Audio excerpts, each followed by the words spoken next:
Hello, all, and welcome back to another episode of Movies and Us, a weekly gathering place filled with conversations about movies, stories, and connection. My name is Jennifer Hahn. And I'm Sarah Callan. And today, as a result of the Oscar wager that we often do here every year on Movies and Us, we are going to be reviewing the Martin Scorsese classic, Mean Streets from 1973. I am so excited for this episode. I think it's going to be such a good time.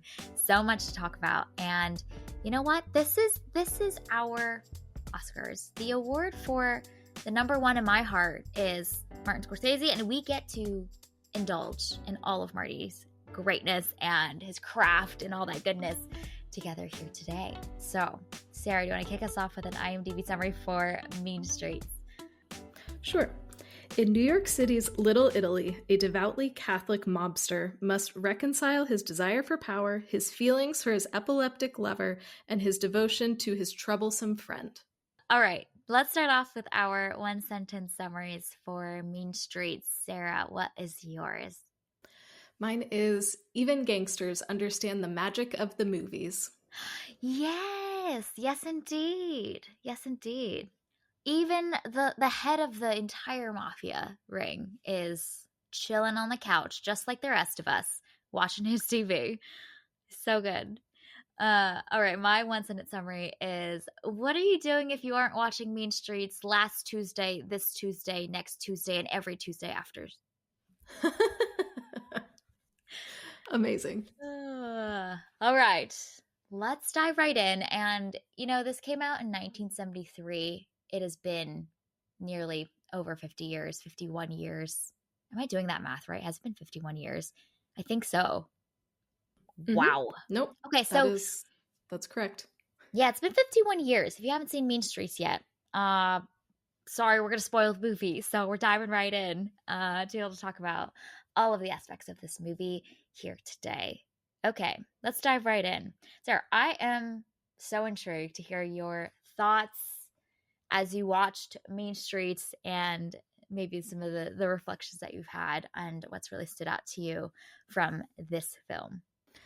Yeah, I have kind of, I think, complicated feelings about this movie. I did not have a good time watching it at all. No. I wanted to get out of this movie as quickly as possible. Mm-hmm. I think this is, as far as I can remember, my least favorite Scorsese movie that I've watched thus far. Oh, wow. Yeah, did not have a good time. But I think that this movie is really effective in what it does. And so it helps, like, it creates that tension, and you're spending so much time with these characters and getting to know them. I just didn't want to get to know them, and I didn't want to be with them anymore. Like, I was done. Mm-hmm. I was like, get me out of here. No, we're done. And I think this movie is really fascinating when you put it in context with all of Marty's other films. Mm-hmm.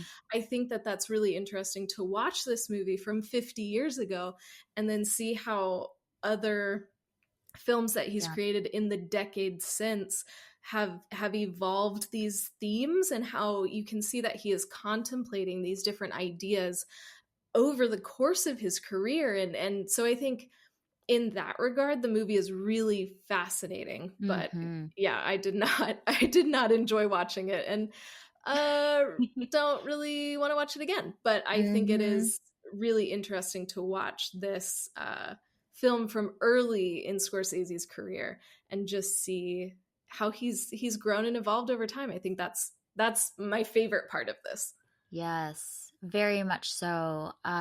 He made this film when he was age 30, and so you can see the difference between the things that were important to him and the tensions and dissonances and themes that were captivating to him, and that he's like really written into these characters. And Mean Streets has notoriously been kind of a incredibly personal film for him. And so a lot of the thoughts and ideas that he himself as a young man are contemplating are like so heavily woven into this. So much of his childhood is woven into this.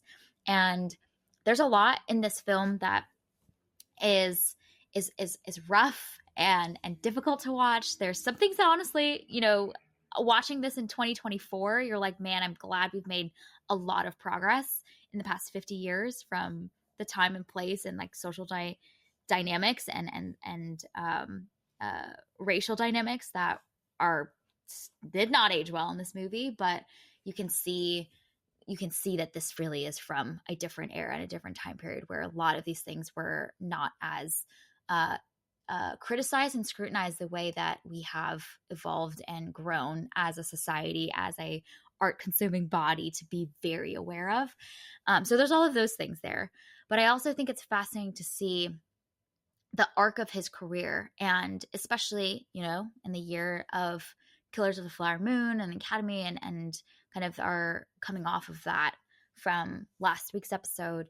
I feel like you've seen this man really evolve and mature and form opinions and advocate for people groups through his art.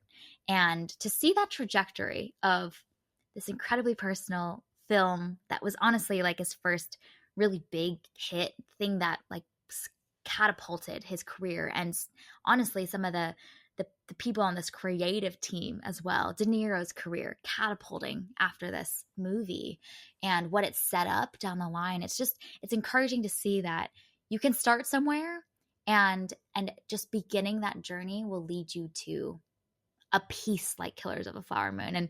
And it's fascinating to see also so much of the themes or filmmaking styles and tactics that he uses in this film that he then refines and really like hits a home run with later on. There's so much of like Taxi Driver stuff in here. There's so much Goodfellas. There's even a lot of like The Irishman and some of the guilt that we see these main characters process through, that you see woven all the way back to his roots here in Mean Streets, which I think is so fascinating to see how those thread lines play out over his career. It's 50 plus year career.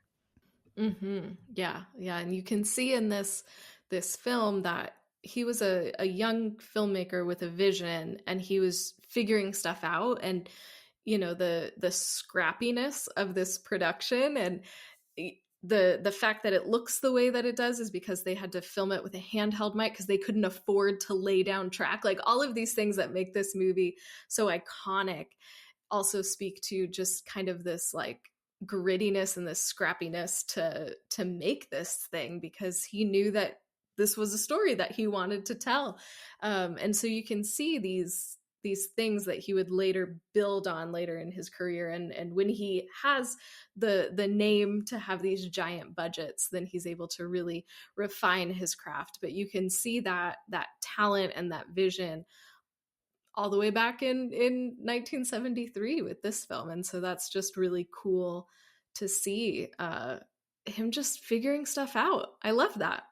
Yeah, I feel like we had a similar conversation with one of the first feature films that Damien Chazelle created. Right, I forget the title. Maybe you can stealthily Google right now, but it was, yeah, I you don't could remember. see Oh, it it was was about jazz. It's like lover. Guy and Marie on a park bench or something like that. Yes. You saw the jazz influence. You saw the kind of like tensions between like the romanticism, but also the like real sacrifices, a theme of sacrifice and trade-offs that are made and difficult, very real adult decisions. All of that you see, threadlined through his next 2-3 films. And so it's fascinating to see the first big works that a filmmaker really like goes for it. And the other thing that I really love about Mean Streets, just from a like, the overarching like background context, is that his second film that he made, Boxcar Bertha, was this incredibly like formulaic, really like money making, selling your soul to the commerce side of this business approach. And it was his second feature film ever. The dude's just trying to make money. He's probably like sub 30 in his late 20s, just trying to feed himself and figure out like what his love of movies can take him as far as a real ability to provide for yourself. And it was fine. It was okay. It did okay. But this next film was like almost him just saying like, I'm just going to give it all that I have. And I think he he had gotten advice from a friend in the industry that basically said, like, don't ever waste your time again on doing something like this formulaic, super commerce heavy piece of junk, and so Mean Streets feels like such an answer to that mode of thinking, where he's vulnerable. He's letting his heart hang on his shirt sleeves and just open up his life and pull from his childhood and pull from his personal fascinations. There's a lot in here around the Catholic guilt for our protagonist. That's been a concept that Scorsese's really been captivated by as well. And this tension between who he wants to be, but then where he comes from. Like, you see that play out in the character of Charlie as well. There's a lot of tension in him that he's kind of working through over the course of the film. So this Mean Streets feels like such a testament to, hey, when you really just go for it and give it all you have and wear your heart on your sleeve and give it all you got, like, this is what honestly, it's a success story, that he got to make some iconic films afterwards and catapult so many other people's careers. It's just a success story of going for it, even when maybe you can sell your soul, but the willingness to just go for it, I think, is a fascinating part of the meta narrative with Mean Streets too. And really quickly, I was wrong. It was Guy and Madeline on a Park Bench. Oh, that okay. was Damien Chazelle's movie's name.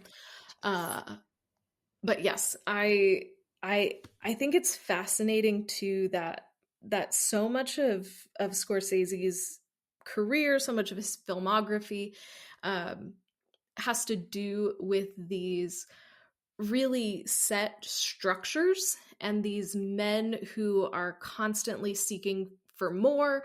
There's always this like moral gray area, like the characters are doing bad things and yet they are bound by some sort of morality, and you see that across his films, whether they explicitly have to do with the mob or not. Even like Wolf of Wall Street falls into a similar structure of all of these dudes just making money on Wall Street, and the power and the greed and the desire for more, and then eventually that leads to their undoing, which is such a common story in all of his films. So I love that he was able to start with these really personal experiences that he had, and then over his career he's used that similar structure in these different these same themes, and then explored them in different ways. You got Wolf of Wall Street, you got Gangs of New York, which is similar but different. You have The Aviator.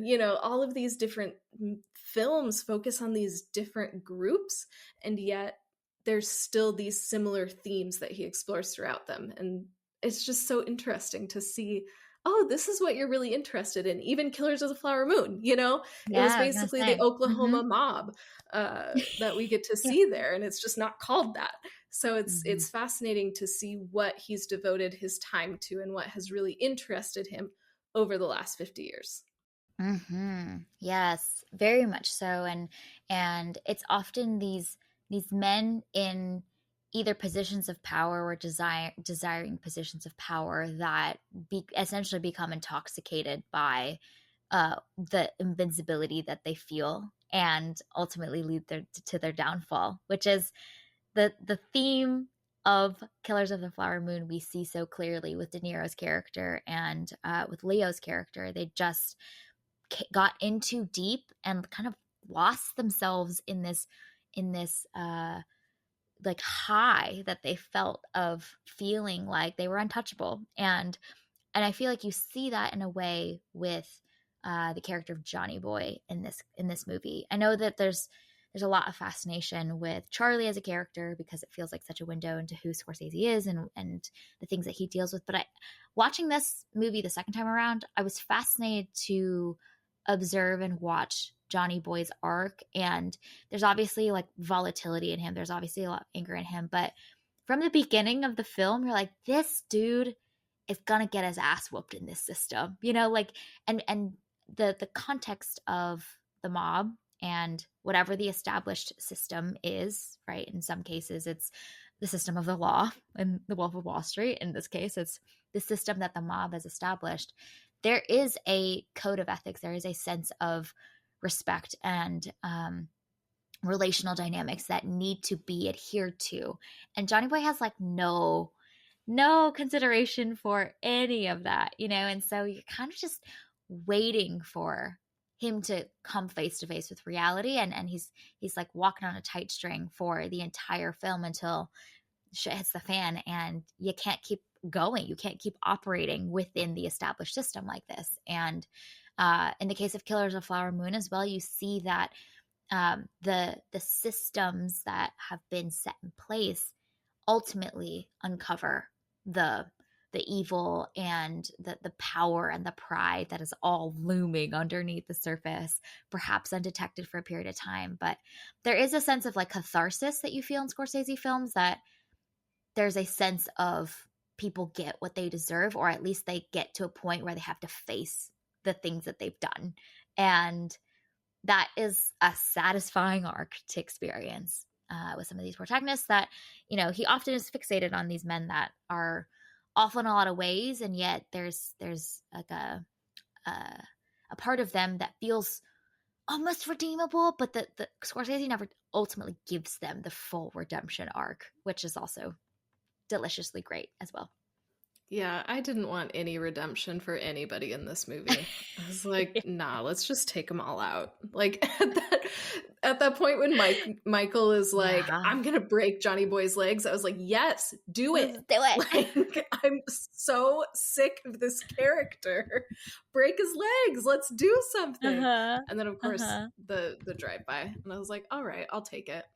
But yeah, Good I enough. think for me, like these Mm, characters are, I think, less redeemable than some of the other ones that mm, I've seen in Scorsese films, which is also just interesting mm-hmm. to just think about what do we find in characters that makes them redeemable, and then what are the things where we're like, nah, we don't care about you, anything can happen to you and it's okay, you deserve it. But yeah, that's very much how I felt in this one. I was like, let's just take everybody out, you know, let's Yeah. just be done with all of you guys, you all suck out in these mean streets. Mm-hmm. Mm-hmm. Yeah, and I think that this film is also particularly fascinating to think about in conversation with The Godfather, because it is the antithesis to The Godfather in all ways.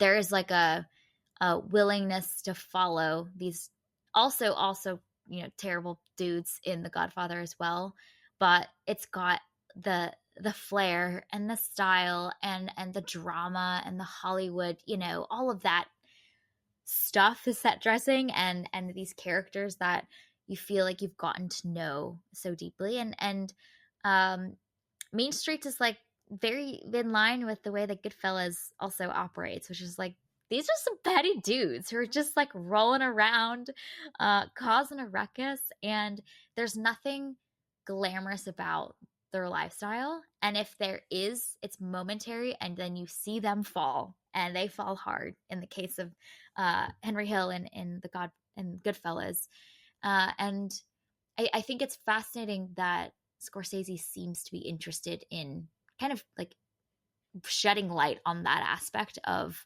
a film that has like maybe created this fascination with Italian Americans and the mob and all of that kind of stuff. But he's like, hey, let's kind of just like show them for how they really are. Like they're petty dudes. They're just rolling around trying to make something of themselves, and they're chatty. You know, they're chatty. They're constantly like bantering back and forth. They are volatile. They have short fuses. Like it's such a difference to the like uh the way that power is wielded in The Godfather. So I think that this is a fascinating antithesis answer to The Godfather, which both Scorsese and his co-writer have often shared about. Like, hey, we wanted to tell the story of like who we have seen growing up, and it's not the story, it's not the people that you see in The Godfather that has maybe been Hollywood glossified.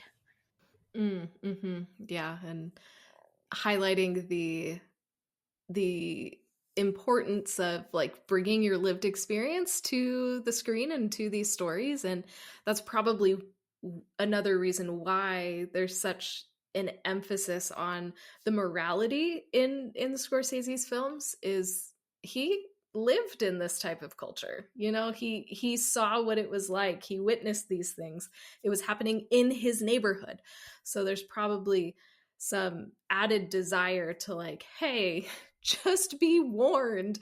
This isn't great. This is not a good life path if you want to go on. Sure, there's great times. You'll have a fun time, get some good stuff, get some money, but there's also a very real cost here, and that's probably something that you experience more of if you have lived in the neighborhood and you've seen what actually happens in real life instead of just watching what Hollywood dreams up. Yes, very much so. And then I think to your previous point, like his lived experience and the wisdom that he has over the course of his lifetime to be able to pick up on and articulate the right balance of hope for redemption, but not enough, you know, and in the characters that we see and that we follow, is a fascinating thing to contemplate. And I feel like you see the way that this is how he thought about it and has attempted it when he was 30 years young, you know, and the way that he's able to weave in those themes into, say, The Irishman or Killers of the Flower Moon. There is a greater level of refinement and ability to play in the nuance a lot more that you see having lived 50 years and perhaps gathered some wisdom along the way. And it's fascinating to see the way that he's constructed these characters with a lot more complexity in his later films. And you see him exploring that in the character of Charlie. But a lot of it is so heavily weighed towards some of those like impulses that are like difficult, these difficult men that are doing bad things, you know, like that you can see the way that he's trying to like craft that balance really well. And we've often talked about on the pod, like a great filmmaker really fundamentally understands the human experience and human emotions and where they find empathy and alliance and allegiance to versus like, hey, this is actually too much now, and the ability to understand what the audience will latch onto, who the audience will root for, and then maybe be like, ooh, maybe I shouldn't be rooting for them anymore, you know, like, and when that moment happens in a film, all of those are so carefully designed, and it's fascinating to see his refinement of that over the course of his career. And I think it's interesting in Mean Streets, you see Charlie, he feels this sense of guilt, but he doesn't know what to do with it. And so he's trying to be a good person, but also is ambitious. And sometimes that gets in the way of his wanting to be a good person. And so you find him grappling with guilt, but not really going any further than that. He doesn't seem to act on that guilt. He just kind of fosters it. Whereas you see in some of Scorsese's later films, like The Irishman, this actual sense of remorse and this understanding of, wow, I really messed up and I hurt a lot of people, and I don't know, I can't make it right, but there's a sorrow there, and it's just so interesting to see what 50 years will do in your perspective. Because when you're a kid, and I mean, when you're 30, you're still basically a kid in some regards. You're just having fun, and you might feel some things, but like, you got your whole life ahead of you, and it's really easy to push that guilt away. But then when you're older, I would imagine, I don't know, I'm not in my 70s yet, you just, you feel the weight of all of those Mm-hmm. things. And so it's, again, as we've said so many times, it's so cool to see that evolution as Scorsese has aged. His characters are grappling with these things like Mm-hmm. guilt in very different ways. Mm-hmm.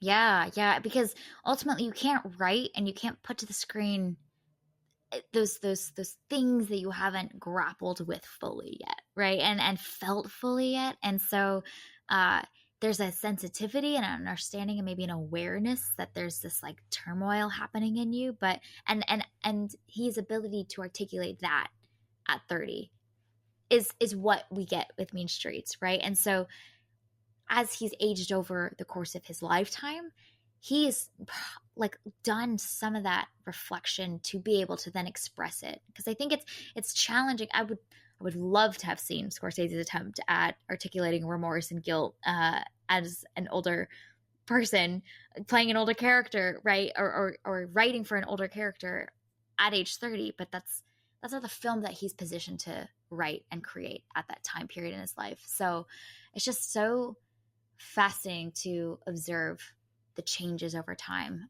But where the beginnings were, I think, is such a key to understanding some of his later films as well, because there's these thread lines that have been planted and rooted from the very beginning. And the concept of guilt and this sense of morality, whether the character chooses to really open that up or not, is a widespread theme in his films. And the ways that the characters interact with it are different. And it's almost Scorsese also exploring for himself the different ways to grapple with this and kind of look at the same thing from many different angles by writing and creating these films about characters that do that. It's almost his journey as well. So I think all of that is so interesting. Honestly, if we can just have more incredibly talented filmmakers just exploring these really deep-seated universal feelings that we Yes. all have over the course Uh-huh. of their careers, like that's Yep. pretty good. And if Yep. we get some great like mobster movies in the Hell yeah. as part of the process, that's great. Like we all win. Mm-hmm. Mm-hmm. Exactly. Exactly. Uh Yeah, and the other fun thing I think to see with starting from Mean Streets and playing it out over his career is just the way that he portrays violence. Uh, and I think it's fascinating, especially in some of his later films, to see how there's a greater elegance and sensitivity and kind of an indictment, honestly, in a lot of cases on like physical violence. And it's such a staple of especially a lot of his earlier films and even like mid career films. He's so great at creating this kinetic tense energy around the violence that is happening on screen. Like he's just got such a talent for the camera movement in it, pairing it with these like rock soundtracks and the staging and blocking and kind of the volatility of it, the way that it like sparks randomly in a matter of seconds. We go from just a calm conversation to immediately like an entire like a bar brawl has broken out in a single scene.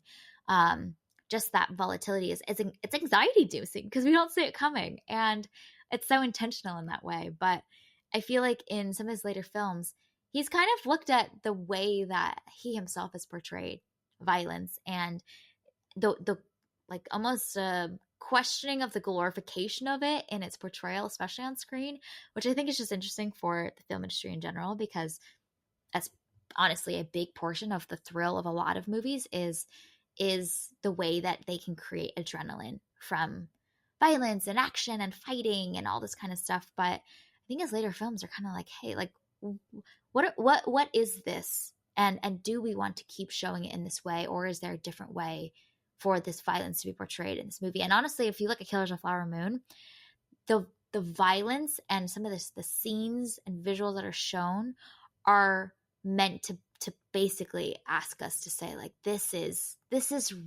real, and he's no longer contributing to the glorification of violence the way that it was part of his staple from his early years. And I think that also just points to the fact that he is so accomplished now too.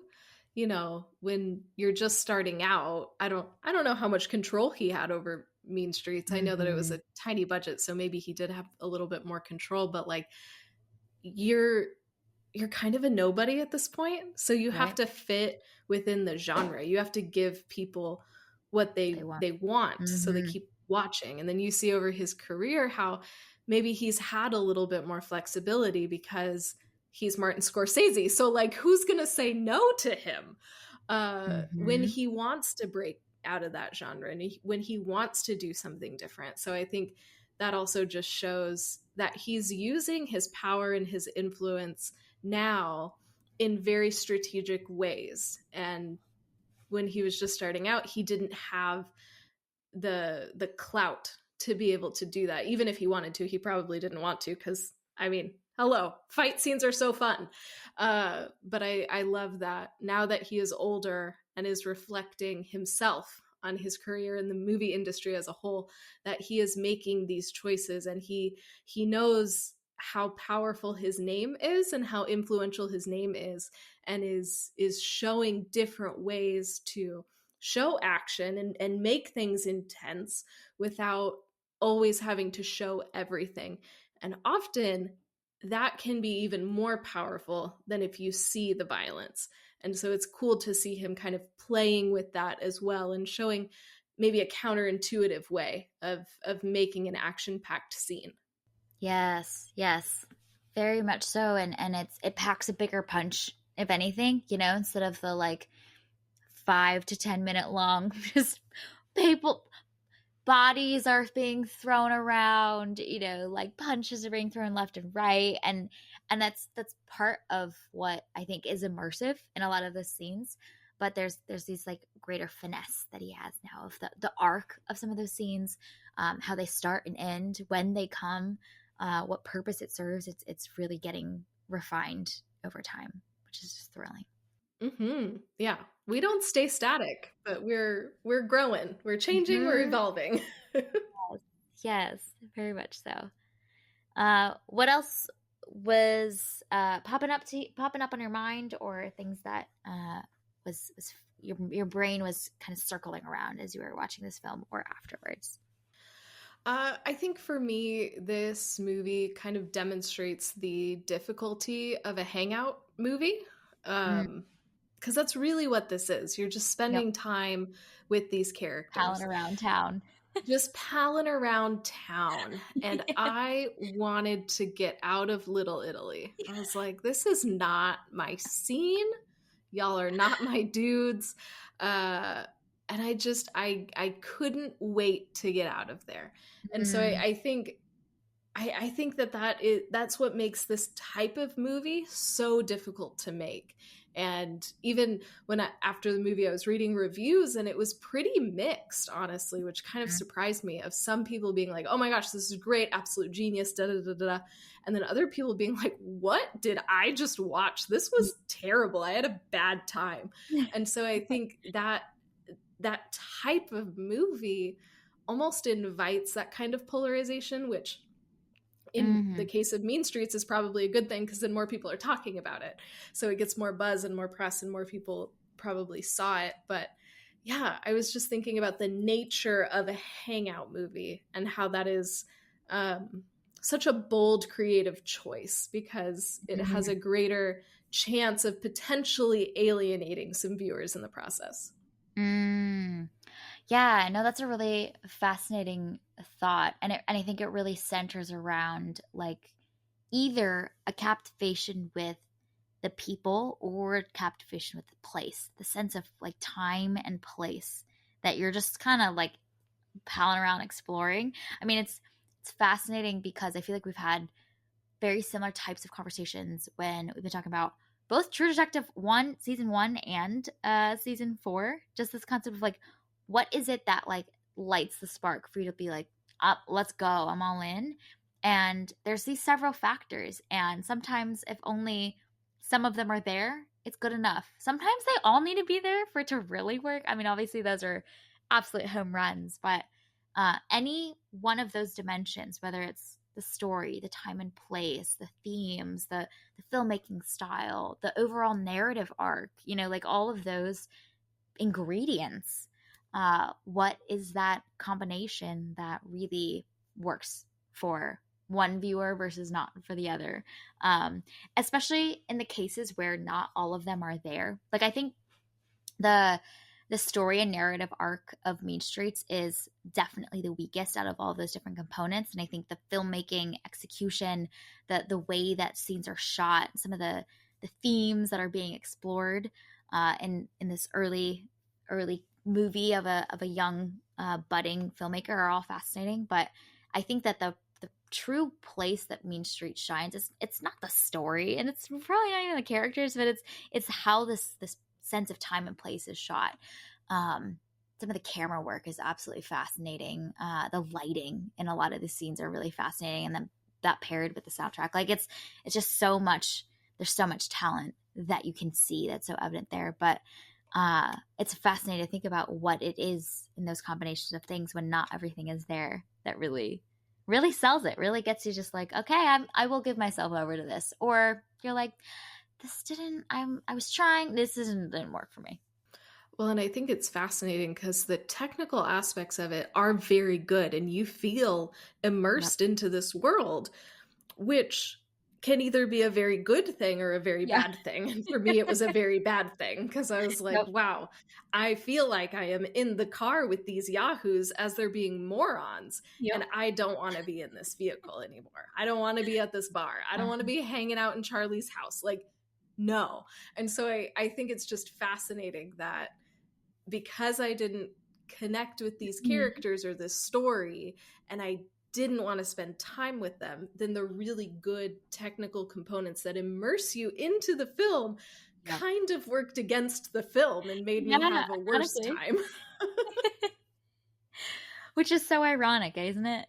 Like that Hmm.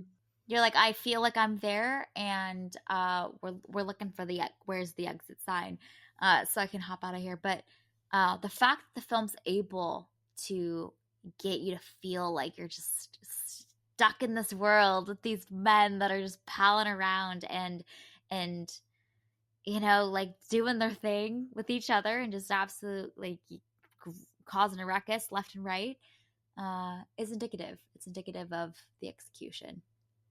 That's fascinating. Hmm. Yeah, it's another one of those examples of like, this is well made and it's effective. I just didn't enjoy it.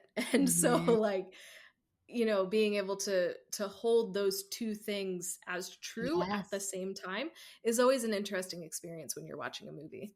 Yes. Yep. Yep. Very much so. Very much so. Um, One of the things that I think is also interesting in this film, and you referenced it in your one sentence summary, is the presence of movies in this movie at a meta level, like the Russian dolling of the way that we see in many different like states of mood and points in the narrative, where we see our characters kind of like escape away into either the movie theaters, or they're at home and they're watching the TV. And Scorsese's been he's been a fan of movies since a very young age. Grew up going to movies with his dad. Has been such a like patron and advocate for uh, cinema history, of film preservation. Like, just been like such a student of films, and also a caretaker of films.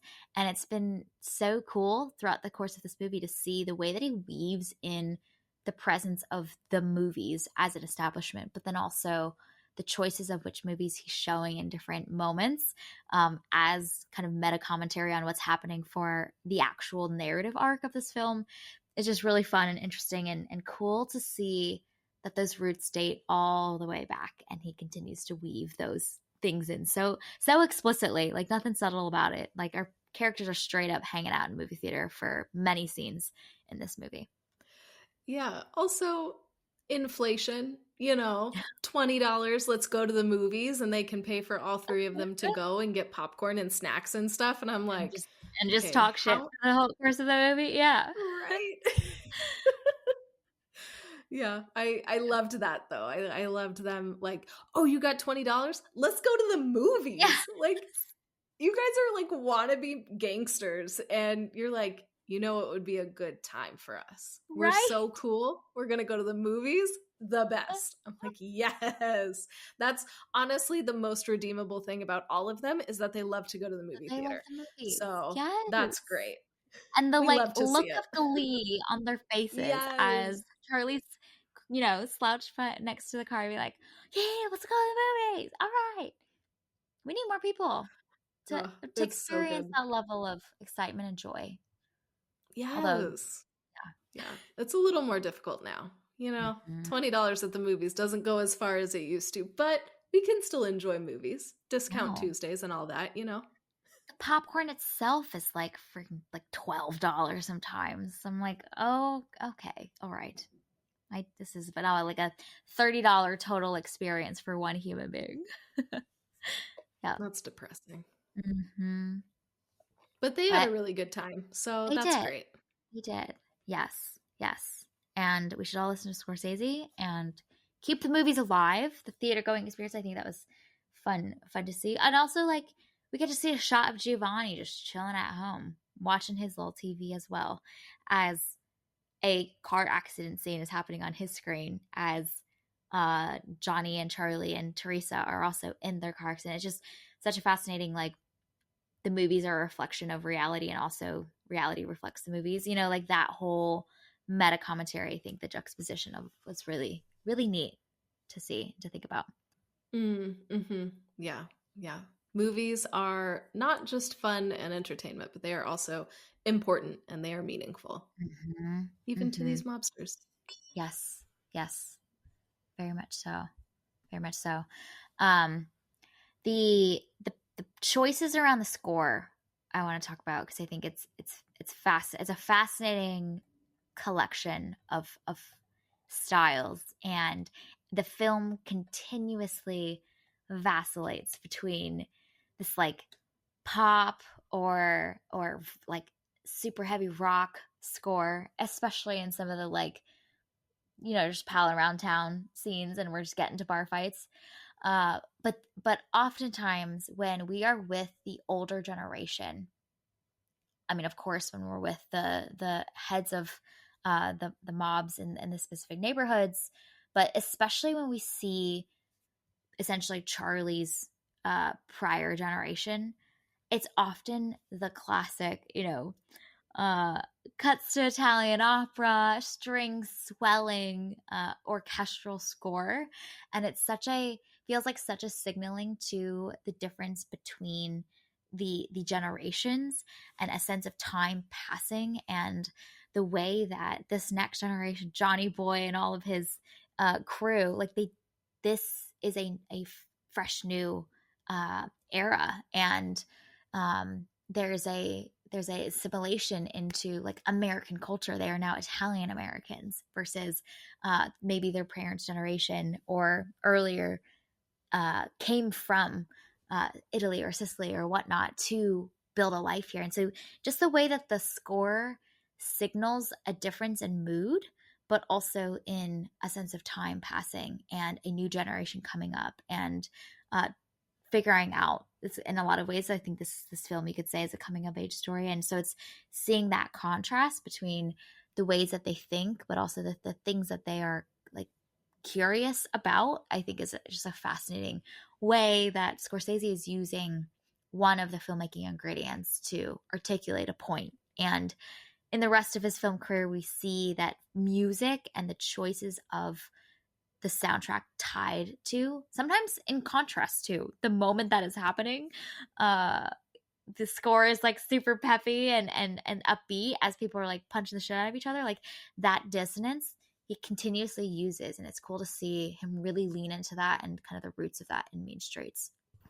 Well, and I love that point that you made about the different generations, because that is also backed up in how they communicate too, because you see the older generations speaking primarily in Italian, and then Charlie and others of his generation will respond in English. And so you see again that like immigrant experience and how children who are born here often have to live in these two worlds. And you see that a lot with Charlie as he's trying to navigate all of these different spheres that he occupies, and that's just one of them, where he has to sometimes speak in Italian, sometimes speak in English, and towing that line of what is his identity and who is he as a child of immigrants.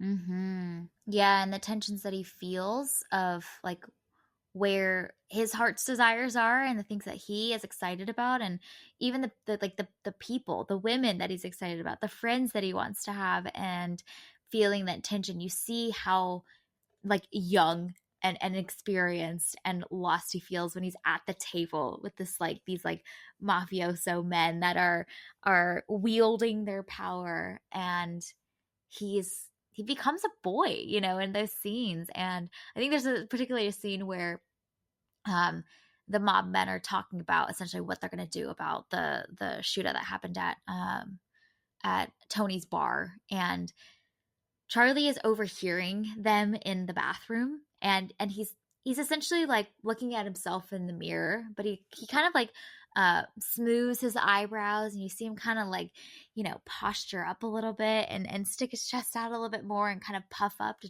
and he's almost like trying on, like, do I have it in me? Like, is that my trajectory? Could I be like that? And it's such a subtle way to signal that without him literally having to articulate. I mean, he does later on to say, like, hey, he tells Teresa that you're ruining this for me or whatever.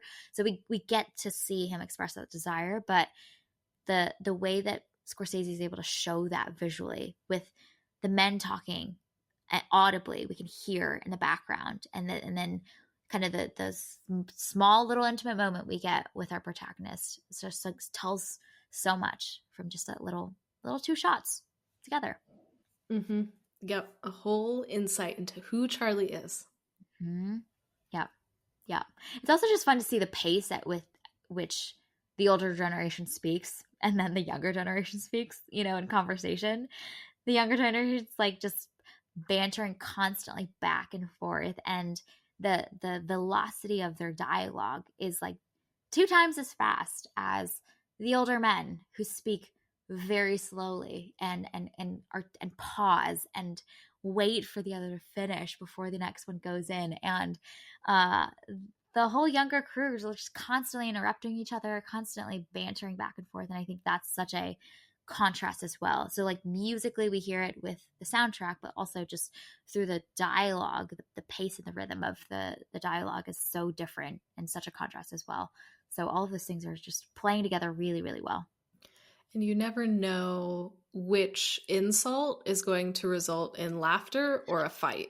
And I think that that's also the tension that this movie is constantly playing with, is in that like rapid dialogue and these overlapping conversations that have this really frenetic pace to it. You don't know where it's going to end up. Are they going to have another drink together and laugh it off?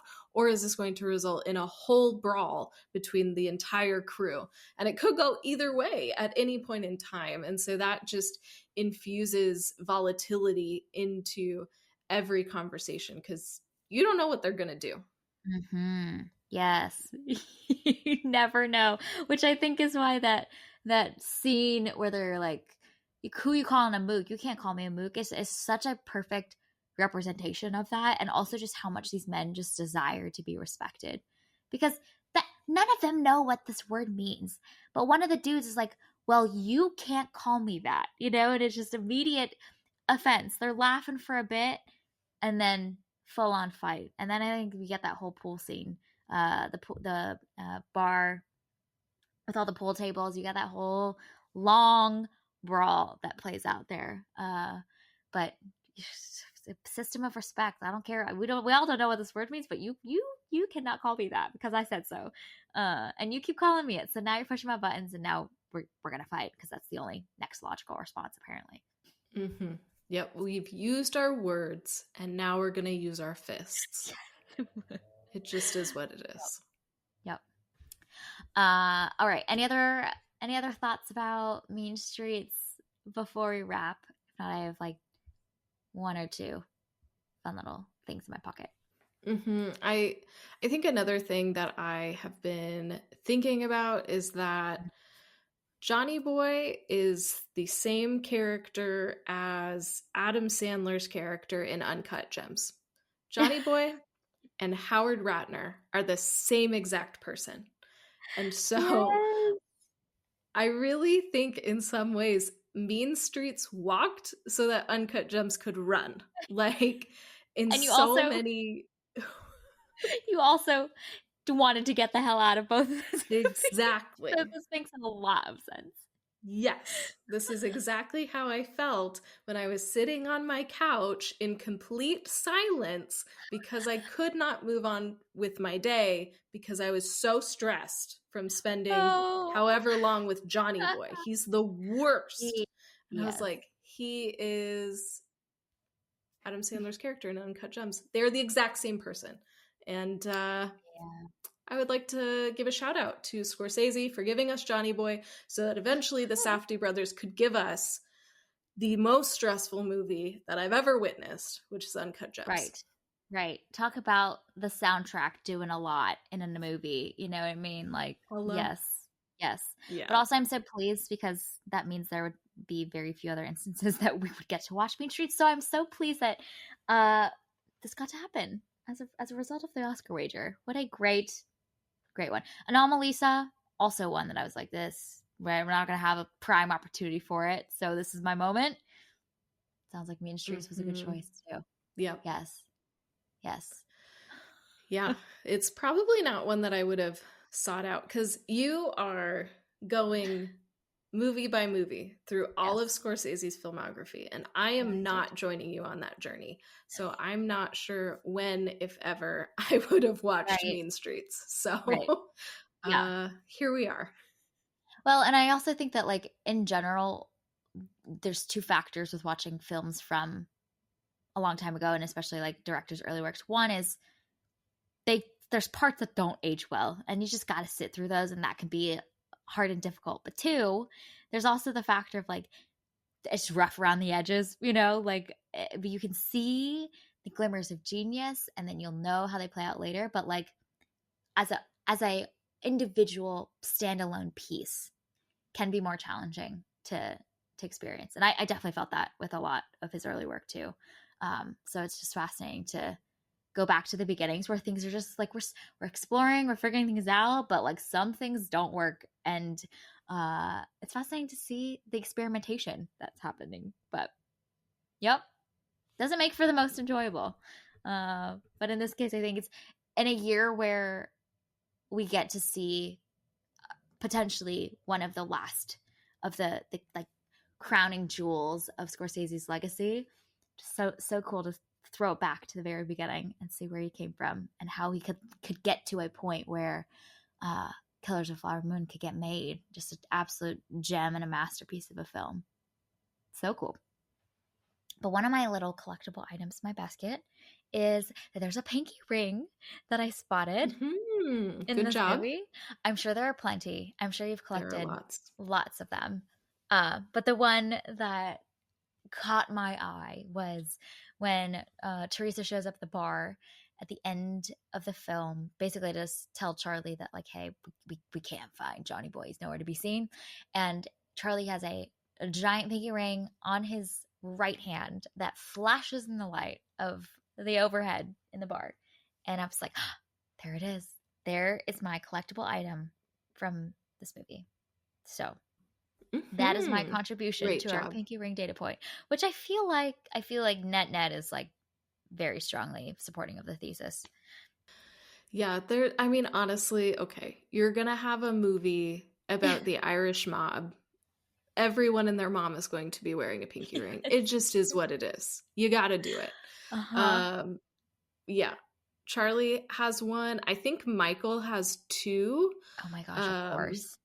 Tony has one, which is really interesting, and because he gets a splint on his hand. Yes. And that is the hand that he wears the pinky ring. So then in the scenes where he's wearing the splint, he moves it over to the other hand because you always got to have your pinky ring on. Also, there's a continuity error with the splint because he wears it, and then in a few scenes he doesn't wear it, and then they have the fight, and then he's wearing it after. So they must have rearranged some scenes in editing. Yep. But it's the 70s, so like, who cares about continuity errors? Honestly, right? I'm like, you made a movie. Like, that is the triumph. Right. Teresa has a pinky ring. Wow. Charlie's uncle has a pinky ring. I've written down that Drunk Girl has a pinky ring. I don't remember who that is anymore, but Drunk Girl had one. There are a couple throughout this movie, so could be one of any of them. It was towards the end of the movie. It was after Michael said that he's going to break Johnny's legs. So it's later in the film. I also have a note here that says, "Where are this drunk girl's friends? Why is she here by herself in this unsafe situation?" So while I was watching, I was very concerned about drunk girl, but now I have no recollection of who she was. But your care for her was there. It came. I was moment. I was so concerned about her. Don't know what her name was, but I was concerned. She was in an unsafe situation, wearing a pinky ring. Like Little Italy in the 70s too, you know? Like, I mean, yeah, that's rough. You find all of your friends. Yes. Yes. Hello. You should not be going to a bar by yourself. Yeah. Nope. I think that's all of the pinky rings that I see in my notes. Wow, that's I'm just doing a quick scan here. So, but like you read the IMDb summary for this movie, and you're like, "There's going to be like mountains of them. There's got to be of pinky rings, you know?" Yeah. So a good little collection. I don't feel like we have that many characters in this movie, so there's also that. Yes. Yeah. There's like the main 3 or 4 dudes. There's a couple mob men. Older mob men, and then like a smattering of women. Yeah. Well, I feel like these data points support the hypothesis of like men that really want to flaunt their power. They're in a criminal under gang. You know, they need to make sure you know that they are wealthy, that they have power, and you should be afraid of them. And they've also got like this insecurity where they feel like they have something to prove to like everyone around them. So checks all of those boxes with these characters.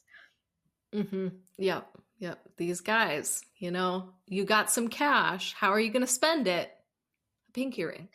And then at the bar. Those are your only 2 options. Once you got a pinky ring, that's handled. You just spend all your time at the bar now. Yes. Yeah. That's what you do. And we'll throw in some little outings to the movies when we've got an extra little surplus. Yeah. Of $20. Yeah. That you stole from children who willingly got into your vehicle to travel to an undisclosed secondary location. Yeah. The 70s were wild, man. Like, dude. That whole interaction with those children, I was like, this is not okay. Where is stranger danger? What is going on? This is not safe for anybody involved. Yep. I would not have survived the 70s is clearly what I've learned from this movie. Nor the 80s, honestly. The 80s are much better. I mean, it was just so fun because you see the beginnings of so much of what Scorsese does in Taxi Driver in some of the scenes where they're just like driving around and there's just shots of like the streets of New York. You know, you're just like, I get it. And fun fact that I read about after this movie, but Paul Schrader, after watching Mean Streets, then recontacted Scorsese to invite him to direct Taxi Driver after turning him down previously to direct the film. He saw Mean Streets and he was like, "I got my guy. This is what we need for Taxi Driver." And I was just like, wow, that is fascinating. And also like what a win for Scorsese, who's like went from this formulaic studio movie to like he got to direct one of his iconic films after this because of this movie. It was his little foray, you know? So cool. Yeah, that's awesome. I love that. Yep. I love all of those little the way that like they just got, you know, cannonballed into the rest of your career after this is just so neat. It's just so cool. Okay. Any other last thoughts before we wrap up? Or are you ready to put Johnny Boy and his crew to rest and move on with your life? I very much am, so I'm not going to talk about them in my last little thing. We don't give out awards on Movies and Us, but I think if there was an MVP award for Mean Streets, I would give it to Martin Scorsese's mother, who plays the old Yes. woman who cares for Teresa as she's having Yes. her epileptic seizure after Charlie, who supposedly loves her, leaves to go hang out with Johnny Boy instead of caring for his girlfriend. Yep. So, Yep. way to go, Mama Scorsese, for just being Jumping that in. caring old woman. Honestly, if I had to trust somebody who is having an issue in the middle of a stairwell and I had to trust a stranger, I would trust Scorsese's mom. That seems like a safe bet. Mm-hmm. Yep. Well, also, like, Charlie just runs off to, like, literally, there's nothing significant happens. You know what I mean? They Yeah, literally are just, like, he hangs palling out. around. Yeah, Charlie's like, hey, Ugh, come on, did I the hurt you? I'm worst. sorry. Like, hello? Hello? He's terrible. What is happening? Like, Yeah. I didn't like Charlie at that point, and that just deepened my dislike of him. I was like, this is your choice? Really? Really? We're going to leave this woman who is in desperate need of medical care to just go hang out with your friend and drink at a bar? Are you kidding me? And you're supposed to be this guilt-ridden good guy protagonist? No. Get out of here with that. So, Scorsese's mom is the real protagonist in this movie. She is the hero. Yes. Great job. Yes, indeed. Yes, indeed. What a move to just be like, Mom, I got a job for you. Are you free? You free on like September 2nd? Cool. I got something for you. It's just, and what's fun because like she shows up in so many of the other movies too. I think she plays one of the dudes' moms in Goodfellas, where they show up for dinner and she's making like a whole pasta dinner or whatever. She shows up in a couple of other ones, just makes some little cameos. Really neat. Really neat.